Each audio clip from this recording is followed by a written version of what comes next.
Premier ministre Ousmane Sonko fan yi dafa dem Burkina Faso ma bëggoon na ñëw def benn analyse teg ko ci contexte général de notre politique étrangère et de notre diplomatie. Xam nga su fekkee yëf yi danga koy xool de loin sa xel du mën a bañ a dem ci waykat bi Seydina Insa Wade ba muy wax ca way wa ne siree nga Cees waaye matee nga aaneen. mu mel ni comme si boo koy xool de loin da nga naan le président Diomaye ma nga CEDEAO waaye le premier ministre Ousmane Sonko ma nga AES. moo tax pour apporter un peu des perspectives en tant qu'enseignant en sciences politiques mais aussi en tant que leader du parti politique la nouvelle gauche qui est une dynamique politique góorgóorlu yi mën naa nekk. ma bëggoon axer suma jàngat ci 2 points.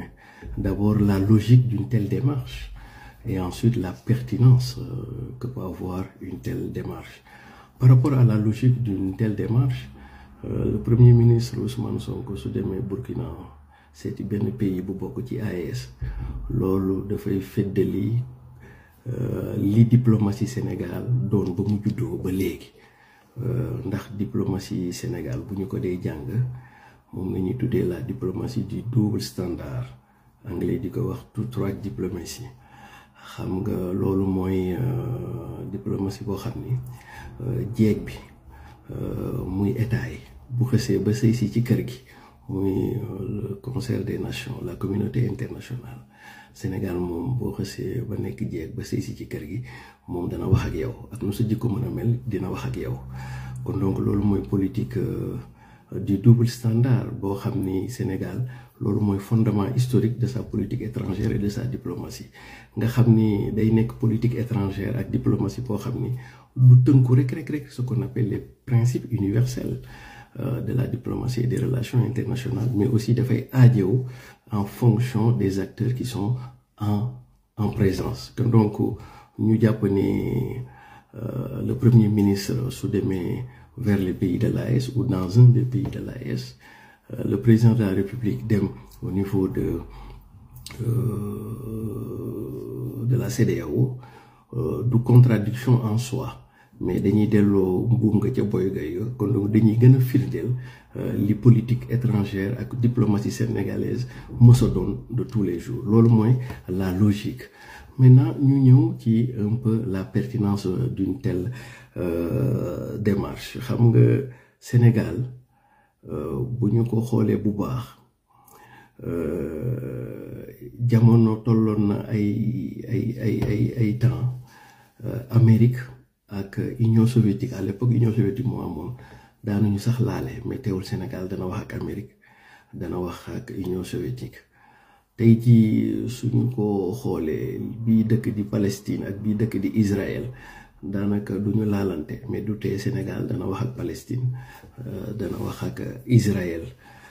Iran Irak bu ngeen ko fàttalikoo ca jamono daanuñu laale mais du tee Sénégal moom dana wax ak Iran dana wax ak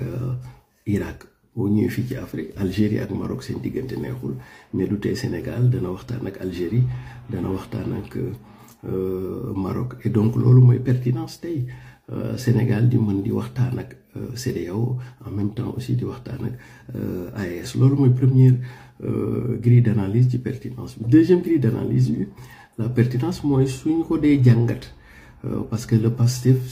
relève de ce qu'on appelle de l'inédit en sciences politiques. C'est la première fois dans l'histoire politique du monde nga fal benn président am ñaari président disons-le comme ça. mais donc ce qui fait la particularité parce que Sonko mooy Diomaye disons-on à l'époque mais ce qui fait davantage la particularité ou la pertinence d'une telle démarche c'est que le président Bassirou Diomaye Faye est dans ce qu'on appelle la diplomatie. Quand le président ou le premier ministre, si vous voulez, Ousmane Sonko est dans ce qu'on appelle les relations internationales. Le président Bassirou Diomaye Faye est dans la réelle politique. quand le Premier ministre Ousmane Sonko est dans la science politique à travers les relations internationales te loolu li mu lay jox kii bi mooy xam nga les pays de l'AES ñoom ñooy suñu profondeur économique ñoom dañu am benn affaire boo xam ni ñoom dañu ko am te ñun amuñu ko ñun ñu am benn affaire boo xam ni dañu ko am te ñoom amuñu ko ñoom lan nañu amul te ñun ñu mënal leen ko mu war a mën a justifier la pertinence que le Premier ministre Ousmane Sonko se rapproche d'eux c'est que bu ñu nee mondialisation ou globalisation ñaari instrument clé la benn bi c'est les mers et les océans benn bi c'est internet parce que c'est les mers et les océans moo lay mën a yóbbu moo lay mën a connecter à la globalisation à travers ce qu'on appelle le flux des biens et des produits. Quand Internet te connecte à la globalisation à travers les flux d'informations et de services. Et donc, les pays de l'AES sont des pays de l'interland, maanaam amuñu géej. Donc, leur ouverture ou leur prolongement dans leur mondialisation ou même leur connecteur à la mondialisation reste le Sénégal. Et donc boo xoolee ñun suñu port li muy génne ak li muy liggéey ak Mali rek loolu moo lay wan ni suñu intérêt vitaux suñu intérêt stratégique dafa nekk ci pays de l'AES parce que moom nañu amoon profondeur déjà boo duggee Mali da ngay mën a jaar Burkina ba keroog ngay àgg Niger. Et donc dans cette logique là il est très pertinent pour le Premier ministre Ousmane Sonko de construire un pont avec les pays de l'AES surtout lu tax parce que benn anglais parlementaire anglais la woon ñu tuddoon Lord Palmerston xam nga moom dafa doon wax ni le Royaume-Uni l'Angleterre n'a pas d'amis ou d'ennemis permanents mais l'Angleterre n'a que des intérêts permanents loolu la dogal doon reprendre di wax ni les États n'ont pas d'amis ils n'ont que des intérêts et donc nous le fait que le Premier ministre voyage et maintient le contact avec les pays de l'AES dafay expliquer aussi quelque part que les pays n'ont pas que seulement des amis mais aussi ils ont des intérêts et notre intérêt stratégique aujourd'hui se retrouve davantage avec les pays de l'AES même si il faut garder le lien avec les pays disons de la CEDEAO et donc bu ñu ko doon xool rek tey jii ma jox la benn misaal loo xam ni ñoom dañu koy am mooy le cheptel parce que qui dit les pays du Sahel wax ni pays la yoo xam ni élevage dafa am solo te ñoo ngi war a dem ci tabaski gis ngeen yenn mesures yi am et donc voyage bi Premier ministre bi dem pourrait être même de nature à yombal l'arrivée du cheptel par rapport ak feetu kii bi ñu feetu tabaski bi ñu jóg et donc si le Sénégal réussit à maintenir des relations fraternelles avec les pays de l'AES en contrepartie il peut gagner tout le fret disons tout il peut être la porte d'entrée et la porte de sortie pour tout ce qui est la connectivité à Internet, la connectivité à la globalisation à travers les océans, mais aussi à travers